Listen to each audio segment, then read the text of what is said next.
Mga kapatid, ngayon naman po ay sinama tayo dito ni Madam Imelda sa kanilang tahanan sa San Juan. Ito po yung talagang pinakalumang-lumang tirahan nila noon pa, kaya hindi nila po mapakawalan. Ninang, ano pong significance ng bahay na ito sa inyo? Unang-una, itong significance na ito, ng bahay na ito,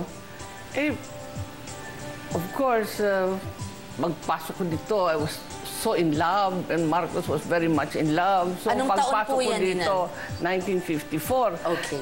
Mga 58 years na, pagpasok ko full of love.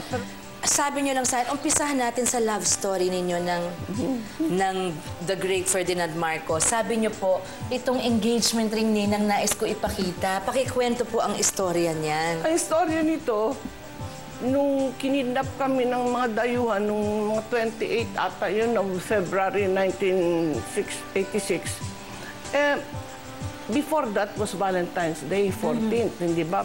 14th Valentine's Day.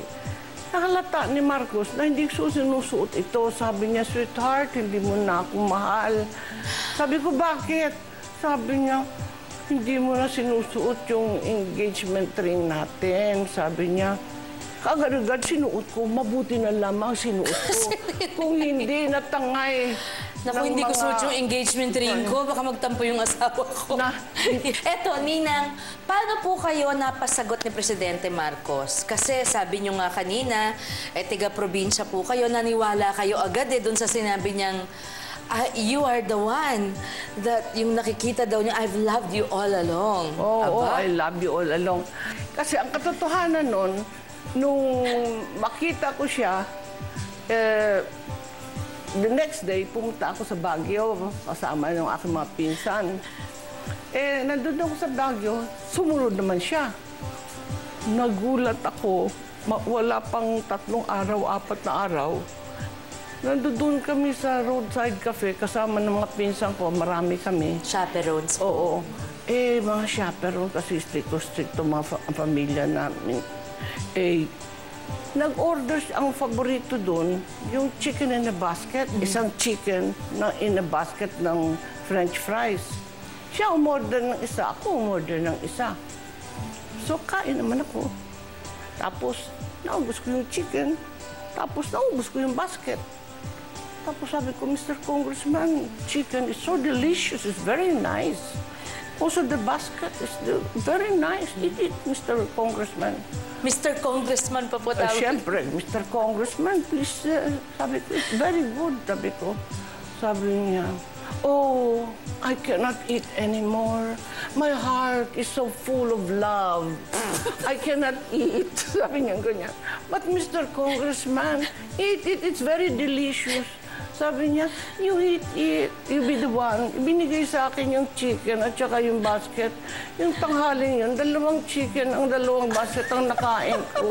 Hindi niya nahalata kasi perfect ako. Kasi, so sabi niyo po, sabi ko ganyan, parang pwede ako kumain.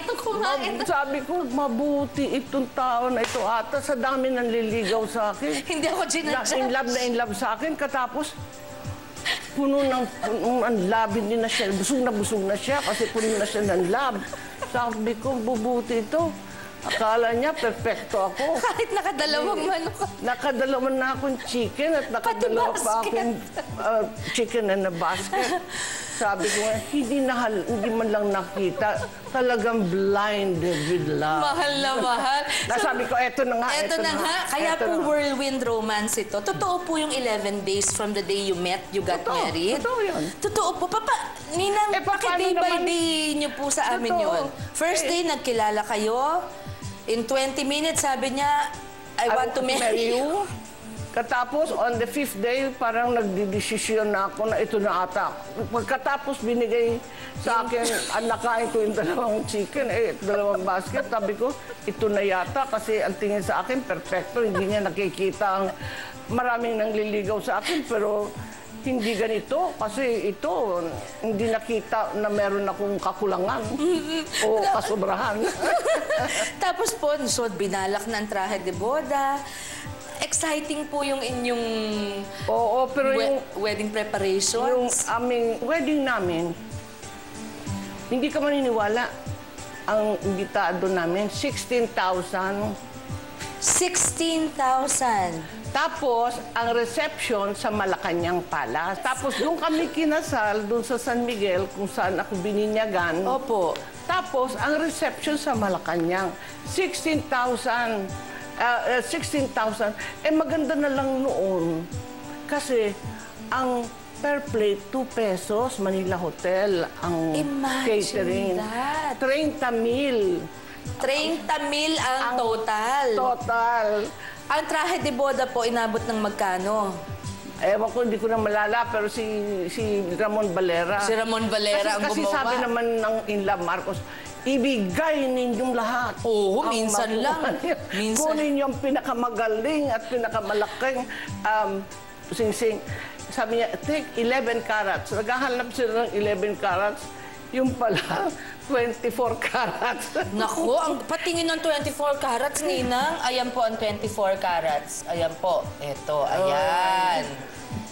Ay, yung pala, ito, antique ito, dating pag-aari ito ni Meriwether Post ng yung Oh my yung goodness! yung- Meron pa siyang history. At pedigree. Yung Oakmill, oo. My goodness! Kaya- Oh my God, ang serial.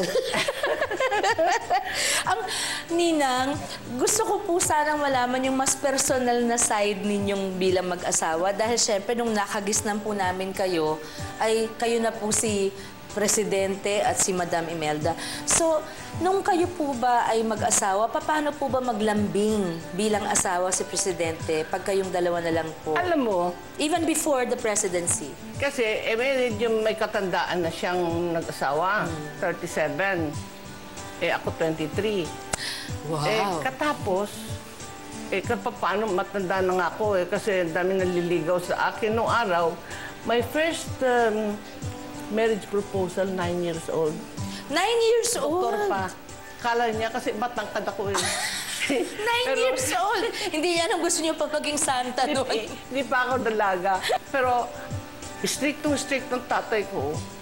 Talagang almost allergic ako sa mga lalaki. Kasi parang yun ang source of danger And shame, scandal and minsan. shame. Basta paano. Kaya ako ang first na nag-asawa sa aming magkakapatid. My elder sisters, nagmadre